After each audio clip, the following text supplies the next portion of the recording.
কাল থেকে আবারও একটা নতুন ট্রেডিং সেশন শুরু হচ্ছে। তো প্রথমেই মার্কেট নিয়ে আলোচনা করার আগে জিওপলিটিক্যালি যেসব ঘটনা ঘটছে এবং 15ই আগস্ট আমাদের পিএম কিছু অ্যানাউন্সমেন্ট করেছে, সেগুলো নিয়ে একটু ডিসকাশন করব, কারণ এই সব কিছুর ওপরেই মার্কেটের চলা অনেকটা ডিপেন্ড করে। তো প্রথমেই যদি জিওপলিটিক্যালি কথা বলি, সবার নজর ছিল রাশিয়া আর ইউএস এর মধ্যে যে মিটিং চলছিল আলাস্কাতে, সেটার ওপরেই। কারণ এই মিটিং নিয়ে অনেক অ্যানালিস্ট বিভিন্ন মত প্রকাশ করেছে। অনেকের মতে এই মিটিং ফেল হয়েছে, অনেকের মতে এই মিটিং সাকসেস হয়েছে। তো অ্যাকচুয়ালি এই মিটিং রাশিয়া আর ইউক্রেনের যুদ্ধবিরতি নিয়ে ছিল না, ছিল ইউএস এবং রাশিয়ার বিজনেস নিয়ে এবং ভারতের ওপর যে এক্সট্রা 25% ট্যারিফ ইম্পোজ করেছে সেটা নিয়ে। কারণ আমরা মানে অ্যাজ এ ইন্ডিয়া রাশিয়ার সব থেকে বড় কাস্টমার, এবং এই ট্যারিফ ইম্পোজ করার ফলে হয়তো রাশিয়া ইন্ডিয়াকে হারাতো, যার কারণেই এই মিটিংটা অ্যারেঞ্জ করা হয়েছিল। তো ট্রাম্প মিটিং এর আগে বলেছিল যদি এই মিটিং এ কোনো পজিটিভ আউটকাম না আসে তাহলে ভারতের ওপর আরো ট্যারিফ ইম্পোজ করবে এবং কিছু স্যাংশনেরও কথা বলেছিল। তাই এই মিটিং নিয়ে আমাদের চিন্তা একটু বেশিই ছিল। তো মিটিং এর অ্যাকচুয়াল আউটকাম এখনো অধরা বা অফিসিয়ালি কোনো আপডেট আসেনি, কিন্তু সেখান থেকে যেসব আউটসাইড নিউজ এসছে বা যতটুকু অফিসিয়ালি আপডেট এসছে সেখান থেকে মোটামুটি জানা যাচ্ছে যে পজিটিভ আপডেটই এসছে, এবং যেখানে ট্রাম্প জানিয়েছে যে আলাস্কার বৈঠক 10-এ 10 পেয়েছে। তাই রাশিয়ার সঙ্গে বাণিজ্য সহকারী যেসব দেশ আছে লাইক ইন্ডিয়া, চায়না, এদের ওপর সেকেন্ডারি ট্যারিফ ইম্পোজ করার কথা ভাবছে না ইউএস, যেটা 27 আগস্ট থেকে লাগু হওয়ার কথা ছিল। মানে অ্যাজ এ পেনাল্টি যে এক্সট্রা 25% লাগু হওয়ার কথা ছিল ইন্ডিয়ার ওপর, সেটা তারা এখনই ইম্পোজ করছে না। এটাই লাস্ট আপডেট ছিল শনিবার সকাল পর্যন্ত। কিন্তু শনিবার রাত্রে ইউএস থেকে অফিসিয়ালি অন্য আপডেট আসে, মানে পুরোটাই উল্টো আপডেট আসে। কি না, ইউএস এখনই ইন্ডিয়ার ওপর চাপানো যেসব ট্যারিফ সেটা রিমুভ করছে না, এবং সব থেকে খারাপ বিষয়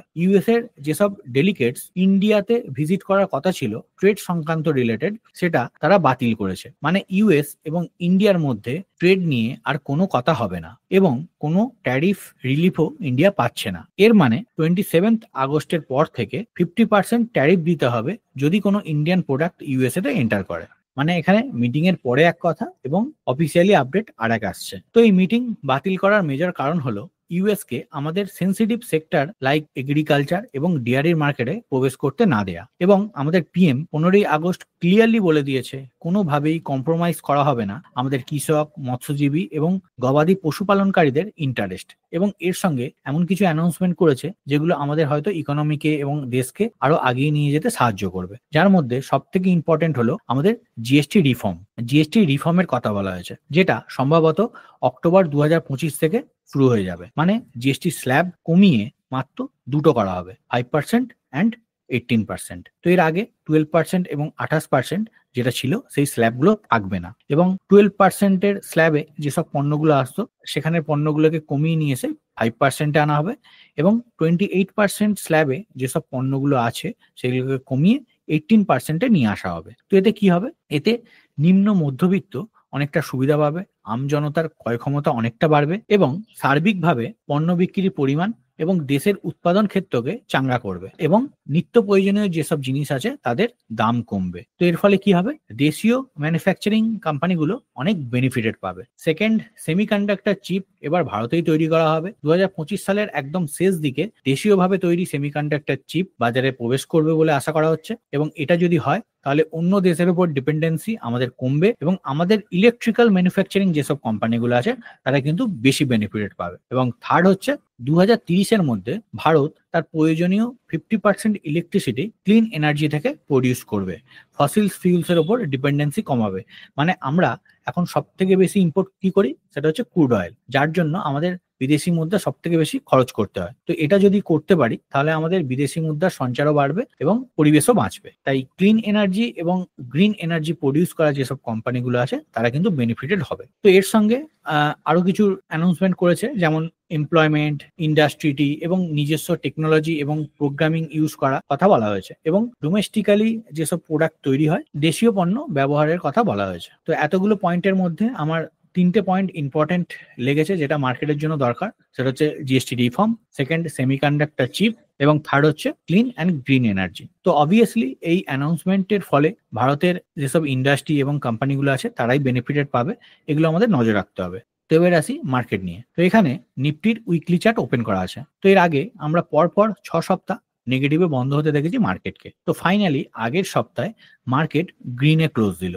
তো এটা দেখার পর অনেকেই মনে করছে যে মার্কেট আবার একটা নতুন হাইয়ের দিকে এগোবে বা একটা রিভার্সাল হয়ে গেছে, কিন্তু এটা এক্ষুনি বলা সম্ভব নয়, কারণ কন্টিনিউয়াসলি 5% কারেকশনের পর 2-3%-এর একটা রিট্রেসমেন্ট আসে, কারণ এর মধ্যে একটা শর্ট কাভারিং র্যালিও থাকে। তো এখনো পর্যন্ত মার্কেটে পজিটিভিটি খুব বেশি দেখছি না। যতক্ষণ না মার্কেট 25,230 এই লেভেলের ওপর সাস্টেন করছে, ততক্ষণ মার্কেটকে দূর থেকে একটু দেখাই ভালো অ্যাজ এ সুইং ট্রেডার। এবং নিচের দিকের লেভেলের যদি কথা বলি, মার্কেটকে 24,200 এই লেভেল পর্যন্ত আসতে দেখতে পারি, এবং এর নিচে 23,800 থেকে 23,900 এই পর্যন্ত মার্কেট আসতে পারে। তো ইউএস এর এই 50% ট্যারিফের ব্যাপারটা মার্কেট অনেকটা হজম করে নিয়েছে, তাই নতুন করে ট্যারিফের কারণে মার্কেটে কোনো বড় কারেকশন আমি দেখছি না। হতে পারে সামনের দিনে মার্কেট একটু সাইডওয়েজ এবং বিয়ারিশ থাকলো, বা কিছুদিন বেশি হয়তো মার্কেট সাইডওয়েজ থাকতে পারে। 24,000 থেকে 25,200 এই লেভেলের মধ্যেই ঘোরাফেরা করতে পারে, কারণ আমাদের দেশের ইকোনমি এবং ডেটা সাপোর্ট করলেও গ্লোবালি যেসব ঘটনা ঘটছে এবং